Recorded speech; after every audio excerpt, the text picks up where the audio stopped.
Continuamos en nuestra serie del Evangelio de Marcos. Estamos en el capítulo 11 y el texto de esta mañana es el versículo 12 al 14. Marcos 11, versos 12 al 14. Y el título del sermón de esta mañana es El juicio del rey a una religión sin frutos. El juicio del rey a una religión sin frutos. Si ha encontrado entonces el texto, siga atentamente la lectura de la palabra de Dios. Al día siguiente, cuando salieron de Betania, tuvo hambre. Y viendo de lejos una higuera que tenía hojas, fue a ver si tal vez hallaba en ella algo. Pero cuando llegó a ella, nada halló sino hojas, pues no era tiempo de higos. Entonces Jesús dijo a la higuera: nunca jamás coma nadie fruto de ti. Y lo oyeron sus discípulos. Amén.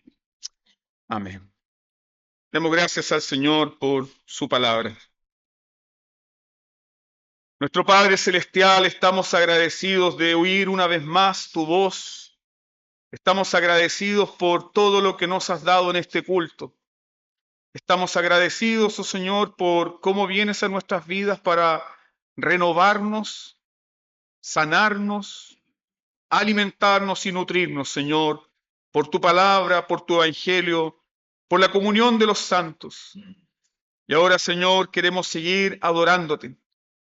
Adorándote, Señor, mientras disponemos con afecto, con ternura, con atención, con diligencia, nuestros sentidos para ser nutridos por tu palabra.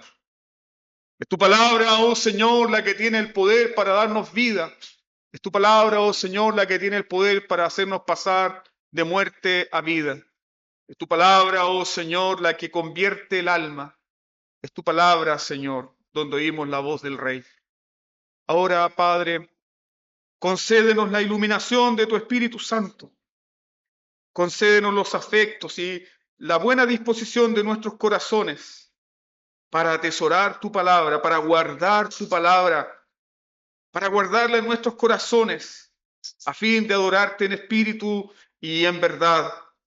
Confesamos nuestra dependencia absoluta del bendito Espíritu Santo, quien es el dador de las sagradas Escrituras, y que por él recibimos el Evangelio eterno. Ahora tu bendición repose sobre tu pueblo. En el nombre de Jesús. Amén. Amén.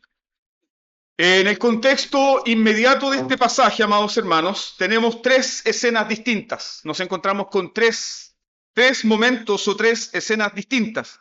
La primera de ellas es la maldición de la higuera, que es lo que vamos a tratar hoy. La segunda escena es la expulsión de los mercaderes del templo. Y la tercera escena es la higuera que se ha secado. Estas tres imágenes o estas tres escenas comunican un solo mensaje. Y esa es la razón del título de este sermón. Esas tres escenas distintas comunican el mismo mensaje. ¿Cuál mensaje? El juicio a una religión sin frutos. El juicio a una religión sin frutos. Porque todo este contexto inmediato y estas tres escenas están enmarcadas en la actividad de Jesús en el templo. Y ustedes deben recordar que en el Evangelio de Marcos, esta es la primera vez que se va a mencionar el templo. Y el templo era el corazón de la religión de Israel. Ellos tenían una teología, una religión centrada en el templo. La vida religiosa de Israel dependía de ese templo.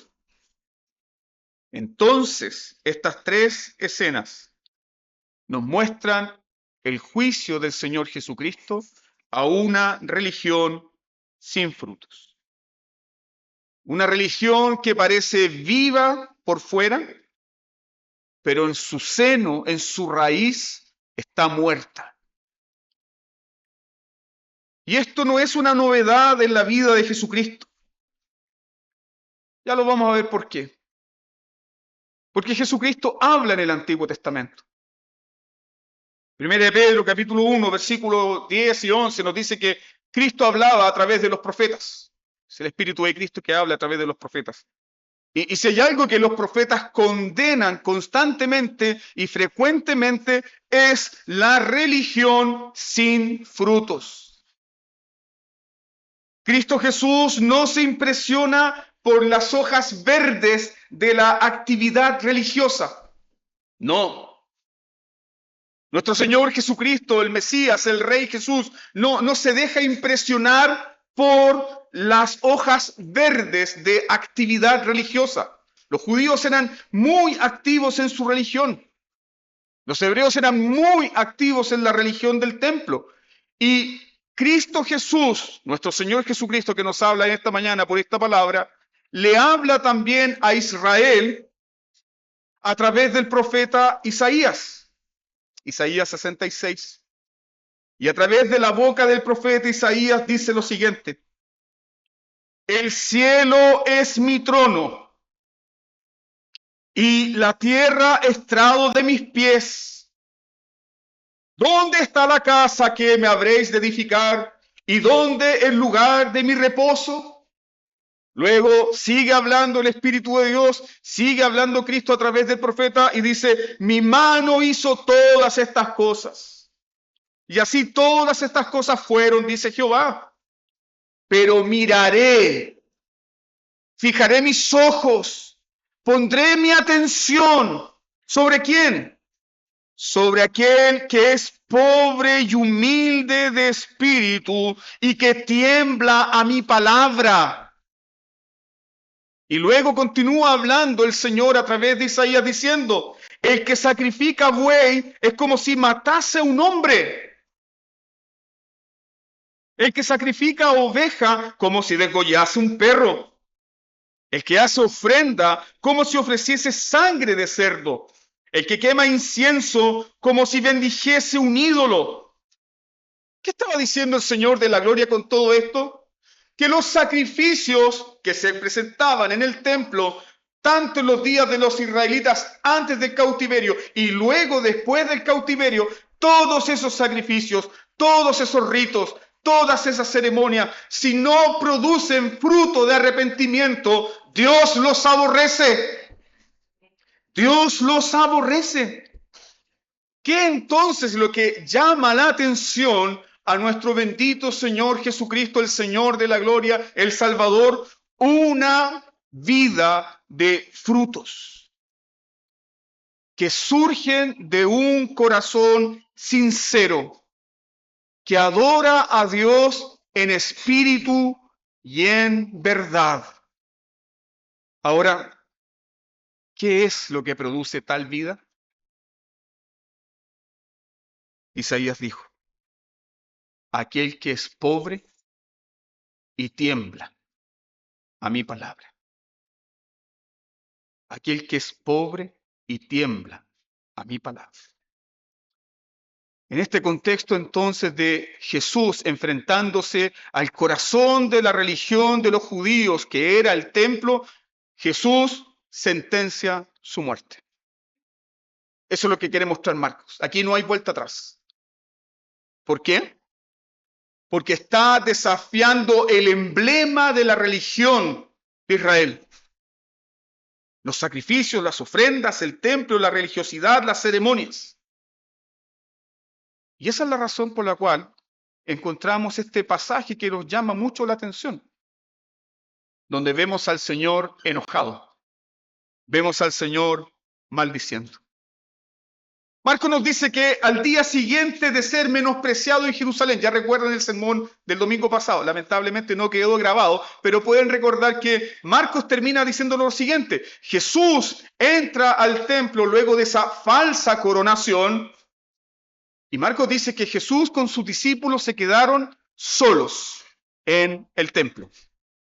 Es decir, hubo un menosprecio a Jesús el Rey. Toda esa multitud que lo aclamaba, inmediatamente cuando entró al templo y a la ciudad de Jerusalén, le abandonaron. Jesús queda solo. Es decir, hubo un menosprecio intencional.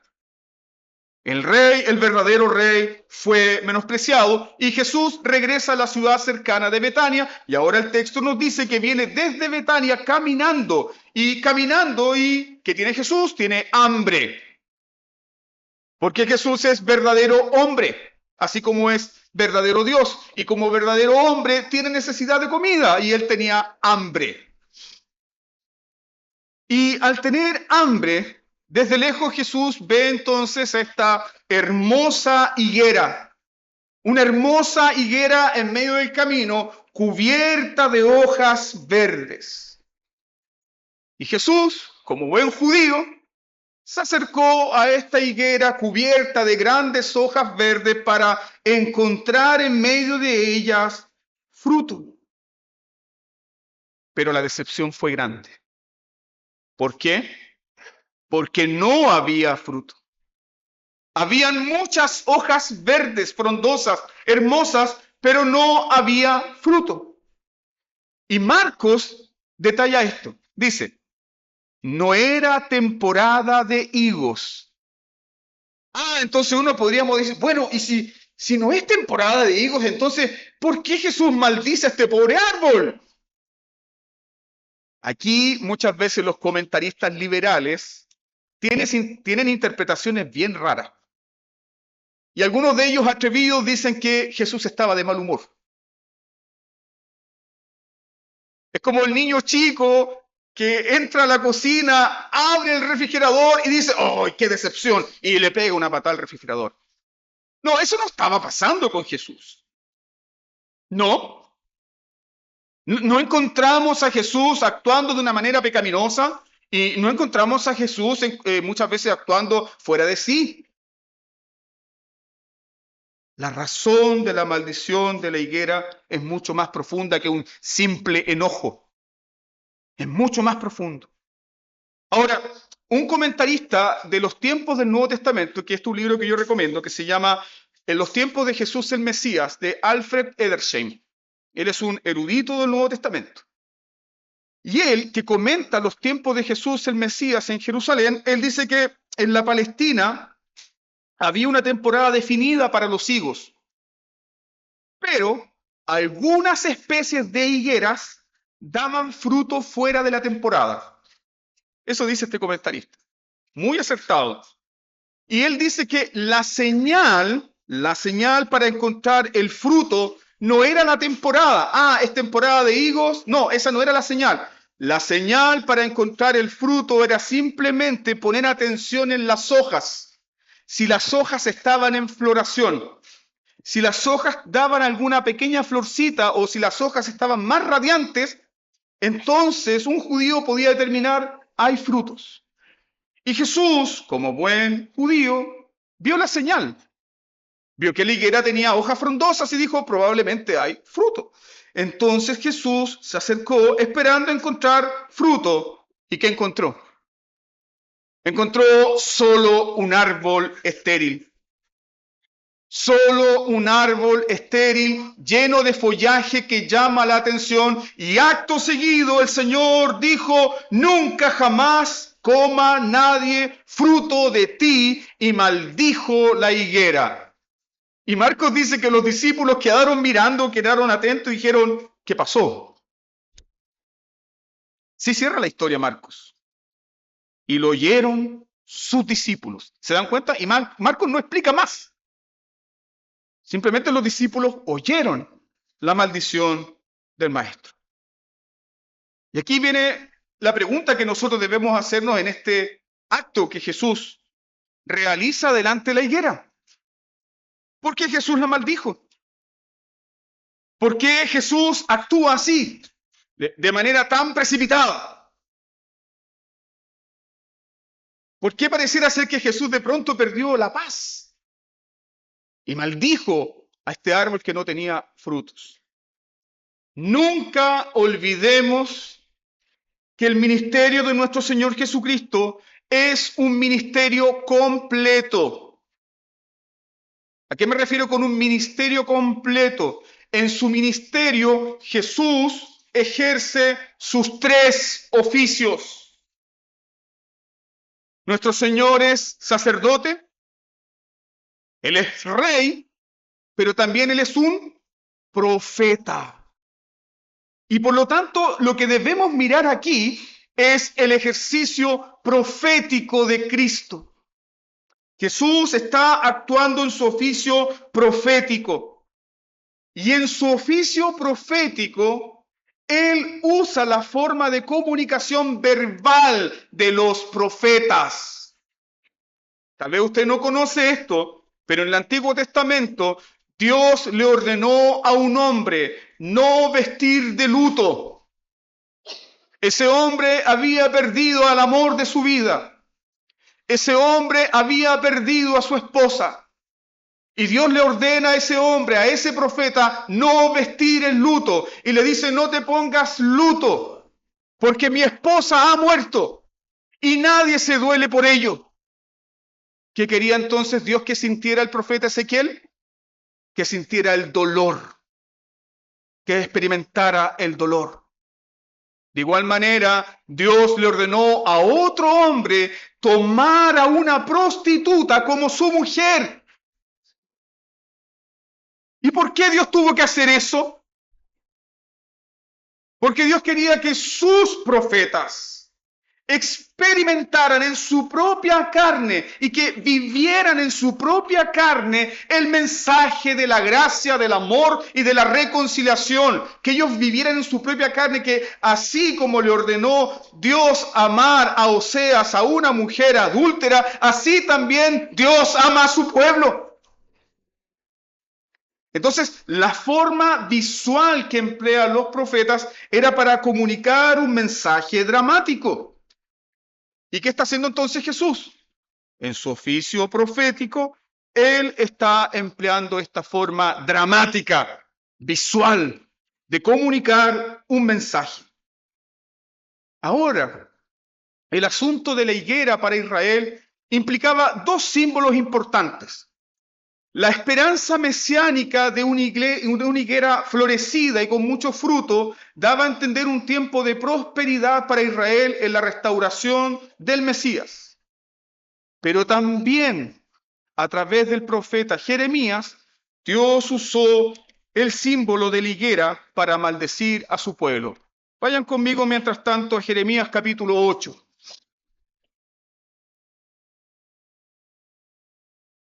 Jeremías 8 y sigan desde el verso 11 al verso 13. Dice así: y curaron la herida de la hija de mi pueblo con liviandad, diciendo paz, paz, y no hay paz.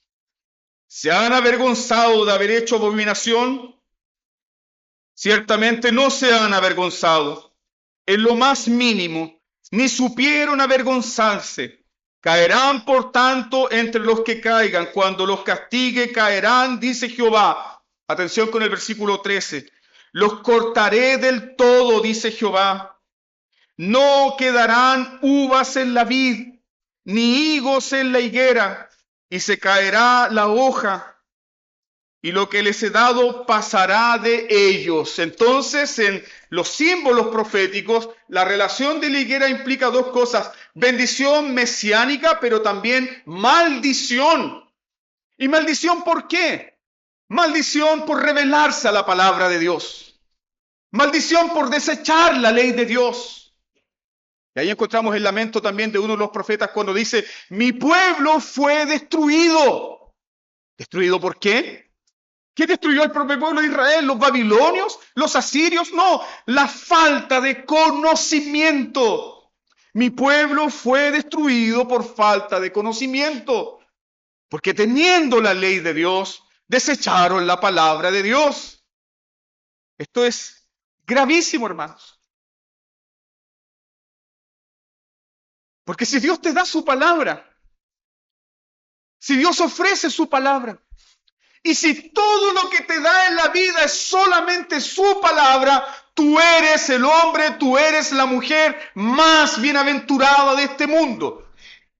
Pero si desechas su palabra, entonces Dios no tiene nada más para darte. Nada más. Israel tenía la palabra de Dios y la desecharon. Y a continuación vino el juicio y la destrucción para este pueblo. Israel había sido llamado a ser un árbol fructífero. Cada vez que los salmistas hablan de Israel, lo comparan a un árbol fructífero. Israel había sido llamado a ser ese árbol fructífero, pero desecharon la ley, desecharon la palabra de Dios. Y antes de ir al cautiverio con los babilonios, recuerden cuál era el dicho de los israelitas en Jerusalén. Templo de Jehová es este, templo de Jehová. No, Dios no va a destruir su ciudad amada, no va a permitir que ningún ejército nos destruya, porque aquí está el templo, la morada de Dios, la presencia de Dios. Mas ¿qué nos había dicho Ezequiel? En su visión Ezequiel ve cómo la gloria de Dios ya se había ido del templo. Yo te pregunto, hermano amado, ¿Dios tiene un contrato, una concesión en particular con alguna denominación? No, no. Ni con anglicanos, ni con luteranos, ni con presbiterianos, ni con bautistas, ni cuadrangulares, ni con Alianza Cristiana Misionera. Dios no tiene ningún compromiso con una denominación. Dios tiene un compromiso con su iglesia. Y cuando las iglesias locales, como nosotros, o de otras denominaciones, rechazan la palabra de Dios, entonces lo que queda es el juicio. Es el juicio. Y podemos tener las mejores tradiciones. Podemos tener las mejores instalaciones. Pero sin la palabra de Dios no hay fruto, no hay vida. No hay nada. Israel había sido llamado a ser este árbol fructífero plantado junto a corrientes de aguas, pero fracasaron. Fracasaron. ¿Por qué fracasaron? Esta es la respuesta. Desecharon mi ley, dicen los profetas. Es decir, tenían templo, sí, maravilloso, pero no tenían la gloria de Dios. Sí, tenían templo, pero no tenían la gloria de Dios. Tenían pompa, suntuosidad, ceremonias hermosas, pomposas, pero no tenían vida, no había vida ahí. Tenían ritos, tenían sacrificios, pero no tenían comunión con Dios. Tenían muchos sacerdotes, tenían muchos escribas, tenían muchos doctores de la ley, pero que dice Jesús, son todos guías ciegos, ciegos. ¿Te das cuenta de lo que está ocurriendo? Sacerdotes, doctores de la ley, escribas, maestros, pero todos ciegos. Es decir, tienen doctores, tienen enseñadores, pero no tienen luz. Dios nos libre de estar sumergidos en semejante calamidad. Sí, hermanos, podemos tener teología, un buen templo, gloriarnos de que tenemos doctores de tal o tal seminario, pero todo eso no sirve de nada si la presencia gloriosa de Dios no está en medio nuestro. De nada nos sirve, solo sirve para nuestra propia condenación. Que tenía Israel en los días de Jesús. Y ahora entendemos la figura entonces. Israel en los días de Jesús solo tenían grandes hojas de higueras de religión muerta para esconder su desnudez, para esconder su muerte, para esconder su decadencia y su ceguera moral. Y lamentablemente es eso lo que ocurre en muchos lugares. De hecho, hoy mismo está ocurriendo. Muchas personas asisten a las iglesias porque ahí están sus amigos, porque ahí están sus redes de contacto, porque ahí están sus compañeros de trabajo, porque ahí hay alguna oportunidad para encontrar una mejora moral humana, pero no asisten porque quieren tener un encuentro con el Dios único y verdadero a través de su palabra. Entonces, se cubren ¿con qué? Con estas hojas de higuera de religión, falsa piedad, apariencia. La apariencia de ser una persona moral, una persona correcta, una persona religiosa. Pero detrás de eso, ¿qué hay? Jesús dice que solo hay muerte. Entonces, ya comprendemos el símbolo. Jesús utiliza la higuera estéril como una ilustración de la religión sin frutos. Eso es. Simple y directo. No requiere una gramática griega para entender esto. Simple y directo. Jesús está predicando simple y directo a través de esta ilustración que refleja una religión sin frutos, una religión de apariencias, una religión que está muerta. Y ese era el estado de Jerusalén, ese era el estado de Israel. Ahora, para nosotros, ¿qué nos enseña la palabra de Dios? Es una advertencia. Advertencia. No confíes en una religión de hojas de higueras. No confíes en una religión de apariencia. No confíes en una religión que se cubre con ciertas cosas que a ti te parecen buenas. Porque el Señor mira más allá. Él tiene ojos como llamas de fuego y Él conoce quién tú eres. Él lo sabe, como lo decía la palabra de Dios. Conoce quiénes somos. Esta entonces es una solemne advertencia para nosotros. Charles Spurgeon, comentando este texto, dice lo siguiente: la gran mayoría de las personas que tienen algún tipo de religión, escuche bien, dan hojas, pero no producen fruto. Propio del estilo de Spurgeon, simple, directo. La gran mayoría de las personas que tienen este tipo de religión dan hojas, muchas hojas, que llaman la atención, que son bonitas, pero no hay frutos, no producen frutos.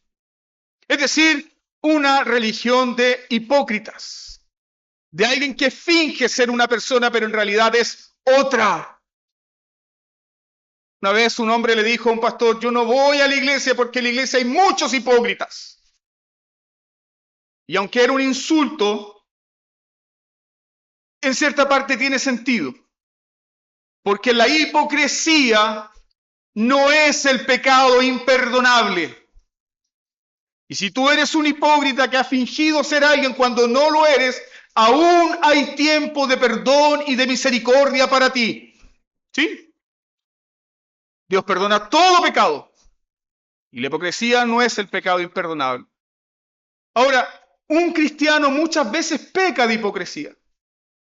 ¿Cuándo? Cuando finge ser algo que no es. O es sorprendido haciendo algo que él dijo que no hacía. Y de repente nos falta el hermano que no... ¡Ah!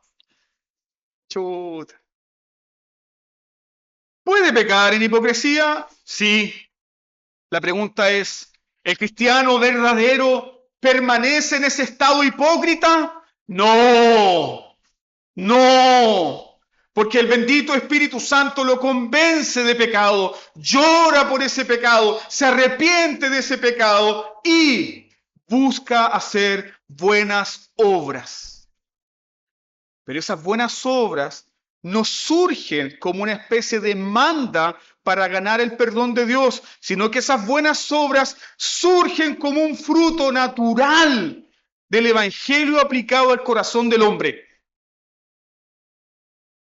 La advertencia para nosotros es la siguiente. ¿Tengo hojas solamente o hay fruto? ¿Solo tengo una religión de hojas? Ahora, antes de entrar en ese tema, respondamos la siguiente pregunta. ¿De dónde procedía esta religión sin frutos? ¿De dónde procedía la religión sin fruto de Israel?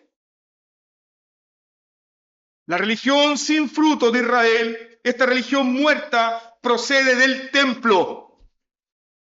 Procede del templo, que era el emblema y el corazón religioso de Israel. Y ahí ustedes pueden recordar la parábola del publicano en el templo, del pecador que se confiesa, mientras que hay otro hombre que también está parado en el templo y que oraba consigo mismo y decía, Señor, te doy gracias porque no soy como ese. Paréntesis. Cada vez que tú y yo leemos ese pasaje, ¿con quién nos identificamos? Inmediatamente. ¿Ah? Con el pobre publicano. Pero la verdad es que somos como el fariseo. Señor, yo no soy como ese. Yo te doy diezmo de todo. Ayuno 2 veces a la semana. La ley exigía un solo ayuno por semana. Él hace el doble.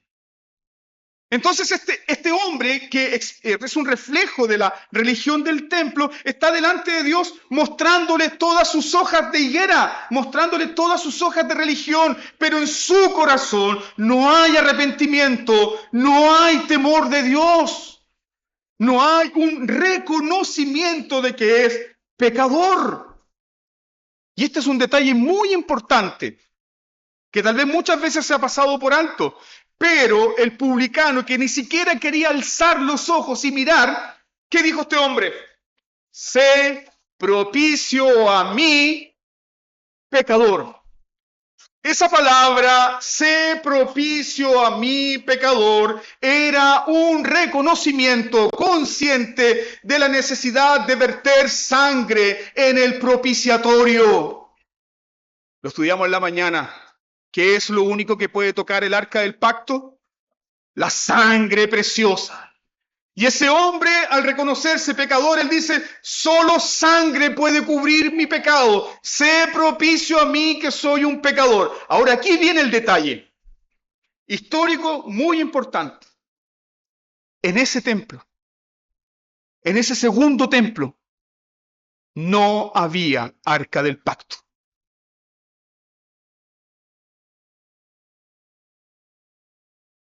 Entonces, ¿qué ocurre? Ese templo no tenía el arca del pacto porque el arca del pacto fue llevada por los babilonios y no regresó jamás. Y Dios no le ordenó por ningún profeta a los israelitas volver a reconstruir el arca, porque esa arca contenía la ley, el maná y la vara que reverdeció de Aarón. Era un mueble único, no se podía volver a hacer otra vez. Entonces, ¿qué tenemos? ¿Qué era la religión del templo? Era una religión vacía, era una religión muerta, era una religión de apariencias.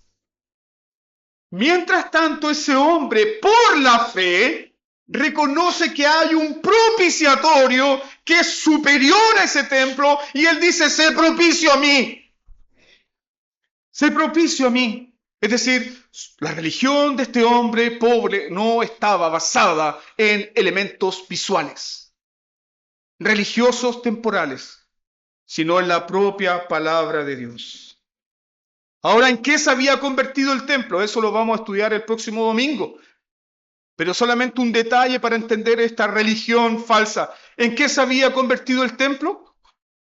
El templo se había convertido en una cueva de ladrones. En eso se había convertido el templo. El templo se había convertido en una religión muerta. En lugar de ser la casa de Dios, se había convertido entonces en una cueva de ladrones.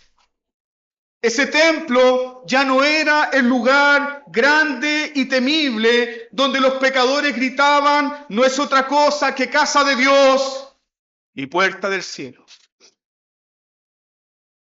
Ese templo ya no era el lugar asombroso donde Isaías dijo: ay de mí que soy muerto, porque mis ojos han contemplado al Rey Jehová de los ejércitos. Ese templo ya no era el lugar donde el salmista Asaf comprendió el fin de los malos. Porque el Salmo nos dice que Asaf, volviendo al templo, comprendió el fin de los malos y él se arrepintió de su codicia. Y que dijo Asaf: ¿a quién tengo yo en los cielos sino a ti? Y fuera de ti no deseo nada en la tierra. Ese templo ya no tenía gloria. Ya no había gloria. Era una guarida de ladrones. Era un lugar donde la gente no iba a buscar a Dios. Era un lugar donde la gente iba a hacer negocios. Solo un detallito tan absurdo que en la ley de Levítico, lo estamos estudiando domingo a domingo, Dios había ordenado que todo sacrificio debía ser algo costoso. Si ibas a presentar un palomino, tú tenías que criar ese palomino. Si ibas a presentar un buey, ese buey debía ser tuyo, no debía ser del vecino. Si ibas a presentar un cordero, tú debías haber criado ese cordero desde pequeño. Porque todo sacrificio estaba asociado con la imposición de manos y con la sustitución penal. Así Dios lo había ordenado. Pero ahora, ¿qué encontramos en el templo? Paisano, necesita sacrificio, yo le vendo el sacrificio. Necesita palomino, yo le vendo el palomino. Necesita buey, yo le vendo el buey. Es decir, un lugar que había sido diseñado para adorar a Dios se transformó en un comercio. No es muy diferente a lo que acontece hoy en día en muchas iglesias. Comercio. Entonces la higuera, maldecida por Jesucristo, es una ilustración de toda esta religión muerta, falsa, hipócrita, que no tiene frutos. Ahora aquí viene la pregunta para todos nosotros. ¿Qué puede encontrar Cristo Jesús debajo de todo nuestro follaje? ¿Qué puede encontrar Cristo Jesús debajo de títulos académicos? ¿Qué puede encontrar Cristo Jesús debajo de títulos teológicos? ¿Qué puede encontrar Cristo Jesús debajo de un buen sistema de gobierno, de iglesia? ¿Qué puede encontrar Cristo Jesús debajo de todo nuestro follaje aparentemente moral y correcto? ¿Qué es lo que puede encontrar Jesús debajo de ese follaje en el cual muchas veces tú y yo nos escondemos? ¿Qué puede encontrar? Como pecadores caídos, tendemos a ocultarnos, tendemos a cubrirnos.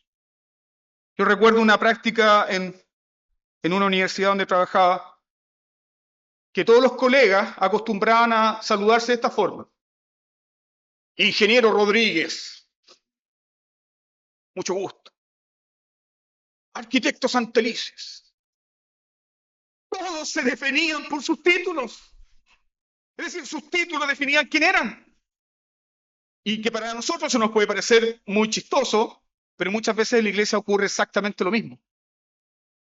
Mi identidad está basada en mi imagen, mi identidad está basada en mis logros, mi identidad está basada en mis hijos, mi identidad está basada en actos religiosos y yo valgo por esto. No, no es así como Dios te ve. Dios te ve en Cristo o fuera de Cristo, punto. Dios te ve en Cristo o fuera de Cristo. No hay otro camino.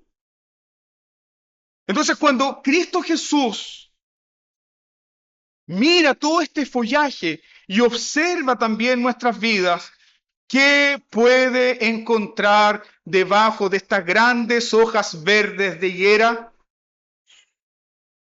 Medita en esta mañana en eso.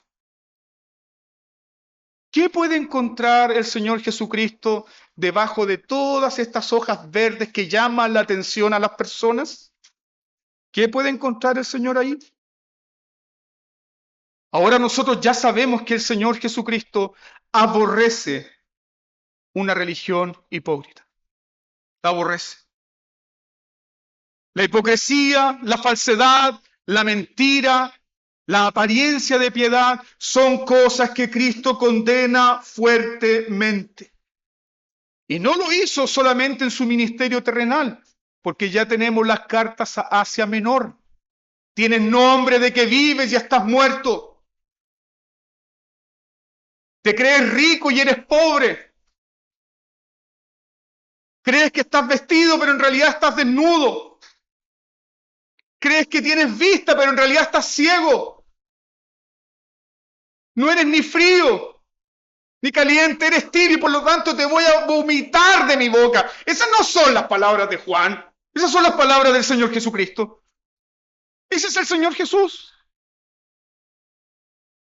Oh, Jesús nos impresiona por la ortodoxia y la precisión doctrinal de la iglesia de Éfeso. Jesús cuando contempla a la iglesia de Éfeso le dice, ustedes han dejado su primer amor.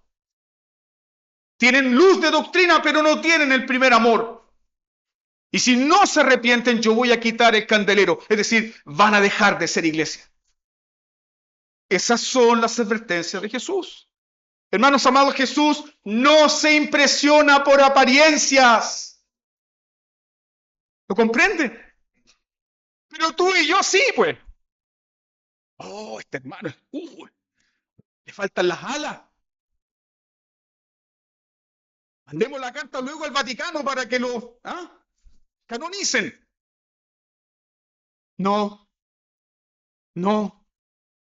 A este hombre miraré, al que es pobre y tiembla a mi palabra.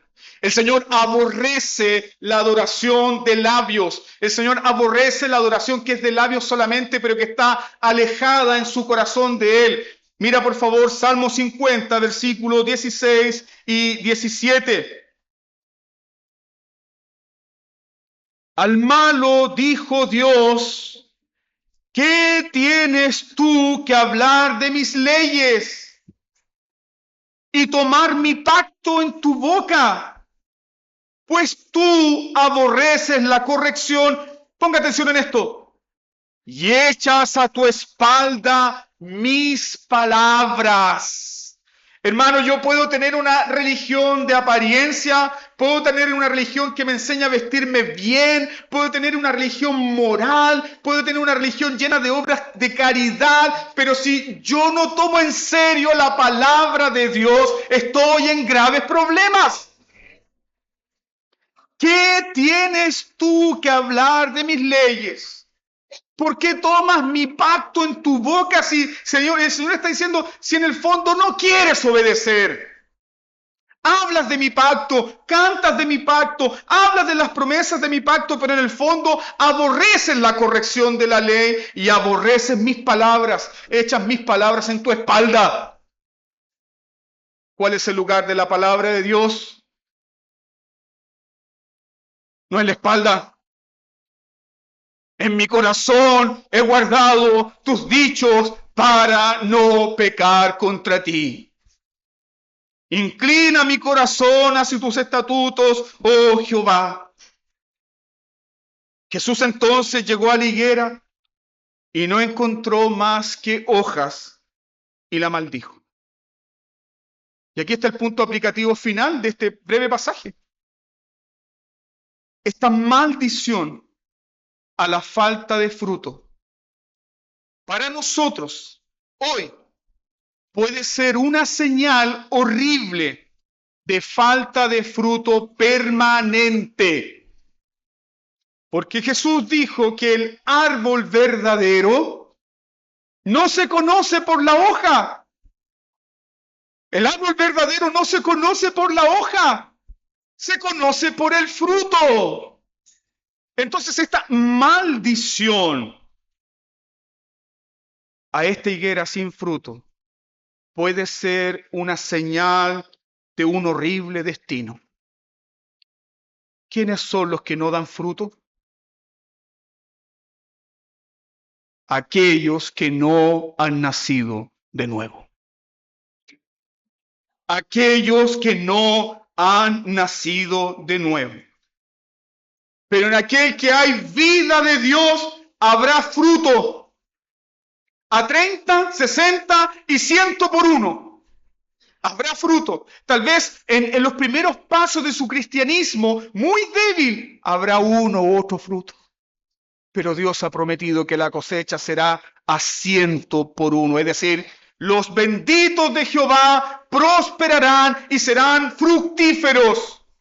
Cuando la Biblia habla de los creyentes como árboles fructíferos. Árboles fructíferos.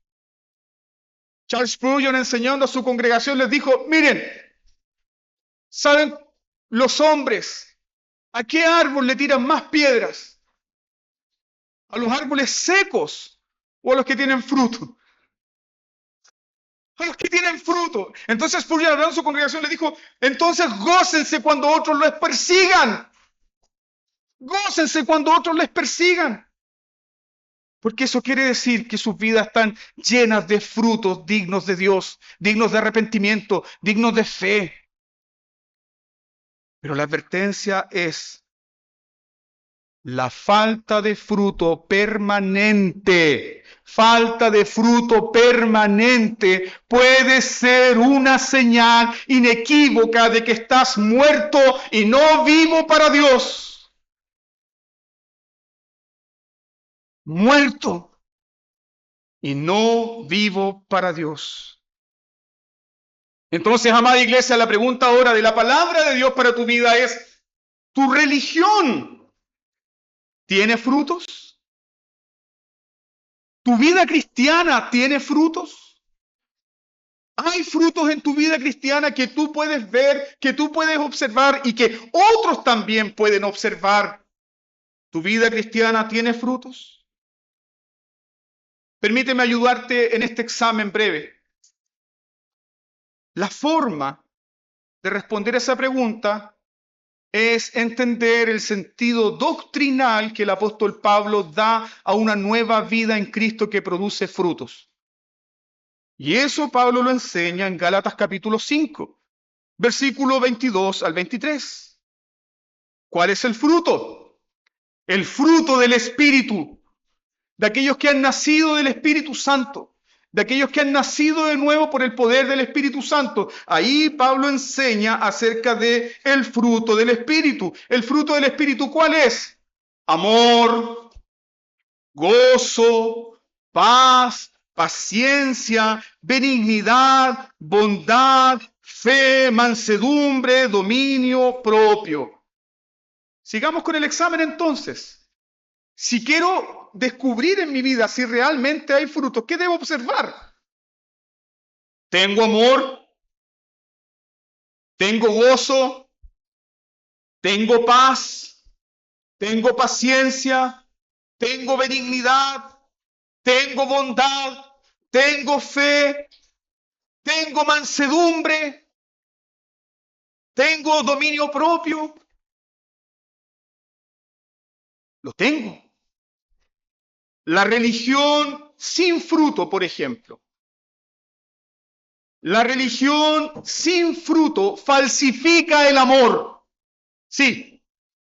Por eso el apóstol Pablo dice que el amor sea sin fingimiento. Ah, el amor se puede fingir. Sí, se puede fingir el amor. ¿Y dónde se puede fingir el amor? Fíjese que el amor se puede fingir dentro de la iglesia. Oh, yo lo amo a usted mucho, pastor. Ah. El amor se puede fingir. ¿Y cuál es entonces la falsificación del amor? La falsificación del amor fingido es dar esperando recibir algo. Esa es una falsificación del amor. Ese es un amor fingido. Oye, hermano, usted no sabe cuánto me cae bien. Ah, ¿por qué? Porque espera recibir algo de él. Pero el amor que es fruto del Espíritu Santo es un amor sacrificial, que no espera nada de nadie, que da, que se dona, que se reparte como ¿quién? Como Cristo Jesús. Él nos amó a nosotros primero. Él nos amó cuando estábamos muertos en delitos y en pecado. Ese es el amor de Dios. Y ese es el fruto del amor. Un amor que ama sin esperar algo a cambio. ¿Cuál sería la falsificación de este amor? O la negación del amor. Yo amo a los que me caen bien. Porque amar a otro que no se parece a mí y que no tiene las mismas ideas que yo, me implica sufrimiento. Y yo no quiero sufrir. Más que dice Pablo en 1 Corintios 13, el amor es sufrido. El amor es sufrido. Todo lo soporta, todo lo sufre. El amor es sufrido. Entonces, ¿cuál sería también otra falsificación del amor? ¿O un falso amor? La autoprotección. Me aparto. Me congrego, pero me aparto. Me congrego, pero no me relaciono con nadie. Me congrego, pero no atravieso el umbral del buen saludo. Me aparto, porque tengo miedo de sufrir. Tengo miedo que me traten mal. Tengo miedo que me digan algo. Eso es una falsificación del amor. Eso no es amor. Eso es buena costumbre. Que la pueden tener los paganos y los incrédulos. Pero eso no es amor. No es el amor bíblico. Por otro lado, un falso amor busca abusar de otro. Soy gentil, soy cercano, pero en el fondo lo que quiero es abusar de otro. Ese no es el fruto del Espíritu Santo. El fruto del amor sacrifica sus intereses por el bien de otros. El fruto verdadero del amor sirve en lugar de ser servido. El verdadero fruto del amor da sin esperar nada a cambio. La religión sin fruto no tiene amor. Tiene buenas costumbres, pero no tiene amor. Así también como la religión sin fruto verdadero puede tener gozo. Pero ¿cuándo tiene gozo? Cuando llega fin de mes. Y cuando termina la primera semana del mes, el gozo se fue. Y luego de nuevo a fin de mes vuelve a tener gozo. Y así se goza en las circunstancias. Tengo saldo favorable en cuenta corriente. Tengo gozo y paz como un río. Estoy pasando por momentos difíciles, circunstancias difíciles, mi gozo se va. Ese no es el gozo bíblico. Ese no es el gozo bíblico. El gozo bíblico está centrado en Cristo. Cualquiera que sea la situación, dice el apóstol Pablo, he aprendido a contentarme. Sé tener en la abundancia, sé tener en la escasez, en todo y por todo he sido enseñado. ¿Y el que le enseñó a Pablo no te puede enseñar a ti? Sí. Te puede enseñar a ti para que tengas gozo, ya sea estés arriba o estés abajo, más rico o más pobre, enfermo o con salud. Tu gozo viene de Dios. Tu gozo es un fruto del Espíritu Santo en tu vida, porque eres un árbol vivo, no muerto. Por otro lado, la religión sin fruto tiene paz, sí, pero una falsa paz. Una paz que descansa en sus propias decisiones. Una paz que descansa en su propia determinación. Una paz que no descansa en la voluntad de Dios. ¿Y qué le pasa a ese que tiene una falsa paz? Cuando pierde el control de su vida, cuando pierde el control de los negocios, cuando pierde el control de la familia, cuando pierde el control de las circunstancias, se llena de ansiedad. Se llena de preocupación. Su paz se fue. Más que ha dicho Jesús. Mi paz les dejo, mi paz les doy. Yo no la doy como el mundo les dará. Tú puedes experimentar la paz de Dios en cualquier tipo de circunstancia porque esa paz es fruto del Espíritu Santo. Entonces debes examinarte qué tipo de paz tengo. La paz que viene de tener el control en mi vida. Y cuando las cosas salen un poquito de control, ¡ay, hermanos, ayúdenme a orar! ¿Sabe lo que Dios está haciendo? Dios te está quitándote las muletas. Dios está derribando tus ídolos. Dios está haciendo pedazos tu falsa confianza porque quiere que dependas de Él.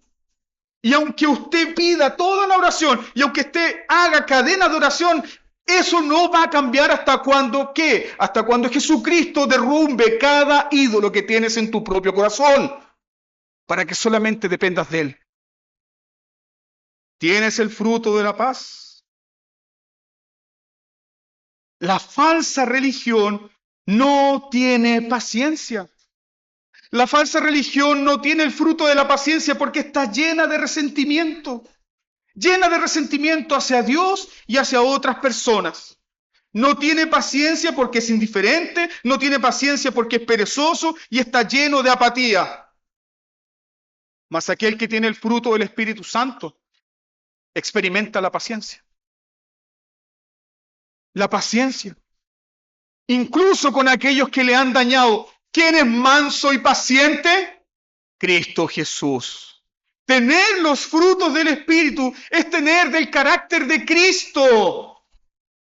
Por eso es importante hacer nuestro examen. La falsa religión, la religión sin fruto, no es benigna, es fría, es oportunista, hace lo bueno por beneficio propio. No busca hacer el bien para hacerle el bien a otros, sino que se está buscando a sí mismo. No es bondadosa. Es decir, no es íntegra, no es honesta, es hipócrita. La religión sin fruto no tiene fidelidad. No tiene fidelidad con Dios ni con otro. No cumple acuerdos, no cumple compromisos, falta su palabra. Es irresponsable. La religión falsa no es humilde. Está llena de orgullo. La religión falsa está llena de orgullo y la falsificación de la humildad. ¿Sabe cuál es? Soy tímido. Esa es una falsa humildad. Un día un hermano me dijo a mí, oiga pastor, déjese esa falsa humildad si yo sé que usted sabe. Y me descubrió el hermano. Sí, yo sé. Pero yo quería mostrar una falsa humildad. No, yo no sé nada, soy un ignorante. No, eso es falsa humildad, hermanos. Dios quiere que tú tengas conciencia de quién tú eres con los dones que Dios te ha dado. Entonces cuando se le pregunta a usted, hermano, ¿usted tiene los dones? ¿Usted puede? No, es que en realidad yo soy un perejil sin hoja, no tengo mucho brillo. Esa es falsa humildad. Porque detrás de esa falsa humildad está escondido un orgullo que busca que te reconozcan. Esa es falsa humildad. Ahora, ¿cuál es el fin de una religión sin estos frutos? Pablo dice que el último fruto del Espíritu es el dominio propio. No es el dominio del pastor, ni el dominio del consistorio, ni el dominio de la iglesia sobre ti. Es el dominio propio. Es decir, cada cristiano es responsable de su vida cristiana. Cada cristiano es responsable de sus decisiones. Cada cristiano es responsable de su vida cristiana. Y es nutrido y es enseñado para ser un hombre, una mujer responsable ante Dios. Pero la religión sin fruto no tiene dominio propio. La religión sin fruto no tiene dominio propio. Es impulsiva, es descontrolada, es descriteriada. Un hombre que no tiene dominio propio cuando las circunstancias se salen de su control, perdió. Se acabó. Pero si has nacido de nuevo, puedes tener dominio propio en las peores circunstancias. Confiar en Dios, aunque toda la tierra esté viniéndose abajo. Eso es el dominio propio. Eso es el dominio propio. Ahora, que no tiene frutos, tiene solamente esta religión de hojas de higuera. ¿Y para qué sirve esta religión de hojas de higuera? Para llamar la atención de los hombres. Pero no es aprobada por Dios. Porque en el día del juicio final, ¿qué es lo que el Padre buscará? El fruto de Cristo.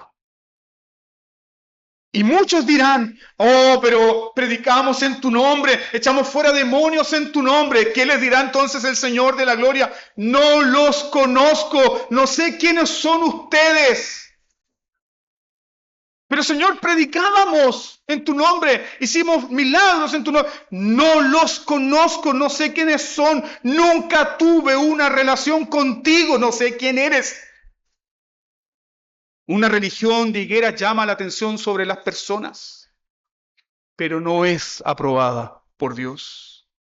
La pregunta aquí para concluir: ¿qué necesitas entonces? Si entendimos mal, podríamos decir, necesito fruto.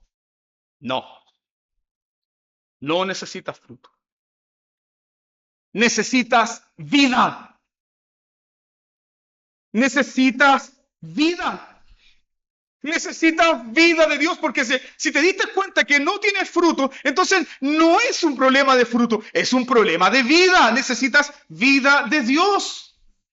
Porque el árbol no se conoce por la hoja, sino por sus frutos. Entonces, por más que te esfuerces en tener una religión de apariencia, por más que te esfuerces en vestirte con una religión de hojas de higuera, esa religión nunca dará fruto porque está destinada a la muerte. Necesitas vida.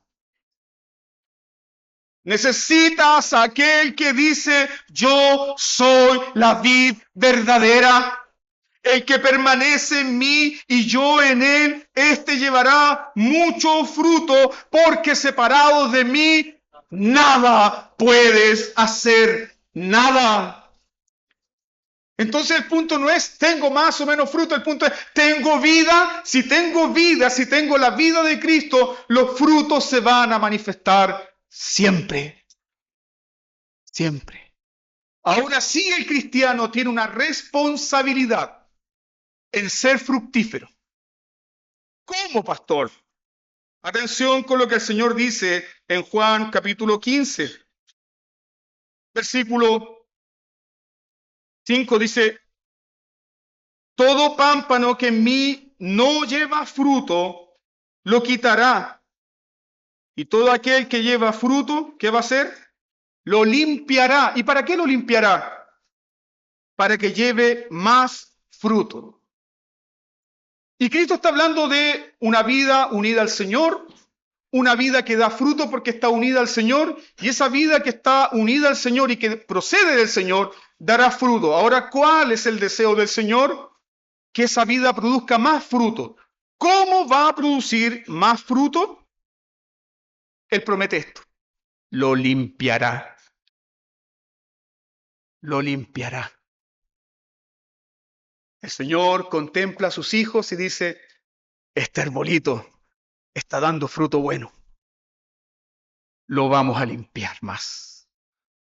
Para que dé más fruto. Para que lleve más fruto. La pregunta es, ¿cómo el Señor limpia a sus arbolitos? Ya vosotros estáis limpios por la palabra que os he hablado. ¿Cómo el Señor nos hace fructíferos? Por la limpieza de su palabra. Y ahí el Señor dice, permaneced en mí y en mis palabras. Hermano amado, no hay forma de ser fructífero en la vida cristiana sin la palabra de Dios. Sin la palabra de Dios no hay fruto. Sin la palabra de Dios no hay vida. Entonces, ¿cómo vamos a permanecer en Cristo cuando Él te dice, permaneced en mí y yo en vosotros y llevarán fruto? ¿Cómo permanecemos en Cristo? Permanecemos en Cristo mientras permanecemos en la palabra de Dios. San Jerónimo dijo, aquel que tradujo la Biblia, y ahí tenemos la Vulgata Latina, él dijo, ignorancia de las Escrituras es ignorancia de la palabra de Dios, es ignorancia de Cristo. Ignorancia de las Escrituras es ignorancia de Cristo. ¿Quieres ser fructífero? ¿Quieres dar fruto? ¿Quieres que otros se beneficien de esos frutos? Permanece en la palabra de Dios. Déjenme contar esta historia. Un viejo predicador que estaba a punto de partir. Él estaba en su lecho de muerte. Debe haber sido una escena muy hermosa. Reunió a toda su familia. Y este predicador que estaba a punto de partir le dijo a su familia, todo lo que yo he predicado ahora está a punto de hacerse visible. Por años he hablado de la belleza de un rey. Por años he predicado de la belleza de sus palacios. Pero ahora me dirijo a las moradas del rey. Ahora lo veré con mis propios ojos. Y no me retengan de esa gloria. Y el hombre hizo una pausa y dijo, pero antes, mientras estoy aquí, necesito oír la voz de mi rey. Tráiganme el libro, tráiganme el libro, tráiganme el libro, porque mientras no esté allá, necesito oír la voz de mi rey. Hermano, no crecerás ni darás fruto sin la palabra de Dios. Necesitas la palabra de Dios. Necesitas estar expuesto a la palabra de Dios. Necesitas meditar en la palabra de Dios día y noche. Ese es un árbol plantado junto a corrientes de agua que da su fruto en su tiempo y su hoja no se cae ni se seca. Y todo esto Jesús también lo enseñó en el contexto del templo. En la fiesta de los tabernáculos. Juan 7:37. Jesús se puso en pie en medio del templo y él dijo, si alguno de ustedes tenga sed, venga a mí y beba. Y el que cree en mí, como dice la Escritura, de su interior correrán ríos de agua viva. ¿Quieres ser fructífero? ¿Quieres dar fruto? Exponte de buena gana la palabra de Dios. Nútrete de la palabra de Dios. Dile a tu familia que necesitas el libro. Dile a tu familia que necesitas el libro como ese hombre. Dile a tu familia que no puedes vivir sin el libro. Solo así serás fructífero. Vivir como un árbol plantado junto a corriente de agua es vivir cerca de Cristo. ¿Por qué? Porque Él es el agua de vida. Él es la fuente de agua pura para limpiar todos nuestros pecados. Él es la fuente donde los peregrinos sacian su sed. Él es la fuente que limpia tu alma, tu conciencia manchada por pecados. Todo árbol plantado cerca de Cristo Jesús, con sus raíces en la fuente de agua pura y eterna, no se secará jamás y no dejará de dar frutos. Aún el salmista David dice que los ancianos en la vejez fructificarán. Tal vez Dios te conceda muchos años y te conceda ser un anciano o una anciana fructífera, donde otros se beneficien de tu amor, de tu paz, de tu benignidad, de tu templanza, de tu fe, de tu testimonio. Alabado sea Dios por eso. Que ese sea tu deseo entonces, querido. Permanece en la palabra de Dios y habrá fruto. Entonces tendrás una religión de la cual Cristo Jesús no se avergüenza. Entonces Cristo Jesús dirá: a este miraré, este que tiembla mi palabra, este será honrado y este será confesado delante de mi Padre y delante de sus santos ángeles. Y él mismo te dirá: ven, buen siervo fiel, en lo poco fuiste fiel, en lo mucho te pondré, entra en el gozo de tu Señor. No confíes en una religión de hojas. Mira tu vida y examina el fruto. Que Dios bendiga su palabra en ti. Tomemos un momento para agradecer al Señor por su palabra.